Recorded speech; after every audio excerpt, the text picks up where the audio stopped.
చింతామణి ఇప్పుడు పూర్తిగా వస్తావేనా? వచ్చిన దాకా ఎంత ముక్కుపట్టని ముందు ఈ పూట ఎవరో పైకము తప్పకిస్తానన్నారని నమ్మకముగా వచ్చింది కదా. ఏ జెండాలను నేను నమ్మనివాడు నేను ముగులపై ఆశ్చర్యం మాట అంత పోనీ పొరపాట కానీ అదే వాడు సుబ్బిశెట్టి ఇద్దరు ఇంకనేమి మనసులో మలినం ఏదో ఉంటనే ఉన్నది. ఆ సంగతి మీకెవరు చెప్పారు? నేను చూసిన వీధి గుమ్మన వచ్చినతో మీ అమ్మ గంట పడవలసి వచ్చినని పెరటి గుమ్మం కడపోతే సరే పడాలన్న ఆ మాటన నన్ను చూసి అతని చూసి నేను తెరము తెల్లబోయాను. అంతటా అతని కనుమానం కలువకున్నట్టు గోడె చాటు కొంత దూరం అలా అలా అతని రాక గురించి ఇతడు ఏమైనా అడిగాడు. సుబ్బిశెట్టి వ్యాపారస్తుడు కోసినను నిజము చెప్పడు. అయినా అతడు ఏది చెప్పినా నేనేది చెప్పినా చెప్పే కదా. సరే కానీ తెలివిగా ఈ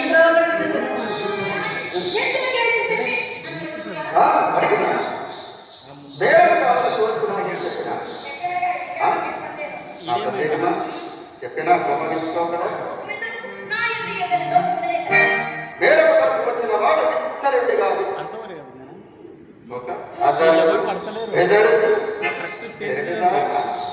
ఏలపోయేనని నా సందేహం ముఖం పిలిచిన అడుగుదాం. అంతలో ఒక బాధ్యత తప్పించి బహుకాల సమావేశం కుశల ప్రశ్నలు లేకుండా పోయింది. సరే పోనట్టు నేనే చెప్పాను. మేడం గురించి మాట్లాడుటకై మా అమ్మ అతన్ని మేడం మీదకి చక్క పెట్టుకొని వచ్చింది.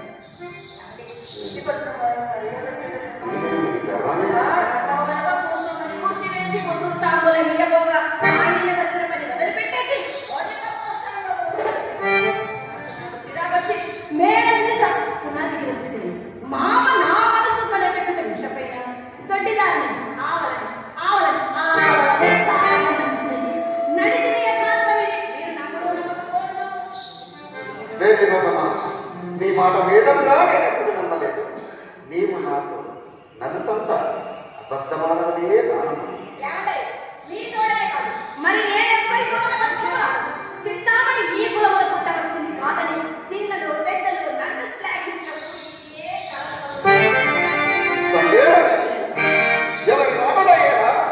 నేను ఎన్నిసార్లు శ్లాఘించలేదు.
ఇంకే కానీ రేపు మూడు దినముల వరకు ఇంకనేమి ఎప్పటి పాఠమే దిగదు ఇది వరకు రేపు రేపనేవారు ఆ రేపు కాదు కాదు నా మాట కడవారికి అప్పుడు నీకు తోచినట్టు ఇదిగో ఇదిగో దుడ్డిన దుడ్డ ఈ పూట దుడ్డ చేయి అంతగా మనకు తుంటని మీరు ఆశ్రయించినారు ఆ తుంటని తాగే రేపులు గడిపేసి ఆ వలక తుంట చేయి చూడు ఆ తుంట చేతులను నీవు తీసుకొచ్చి మా ఇంటికి తోరణులు కూర్చున్నావు మాట సార్థకమైనకి మళ్ళీ నన్ను ఏమేమి చేయగలను చిరాత్మాని చివరగా ఇంక నేనేమి వినక్కర్లేదు.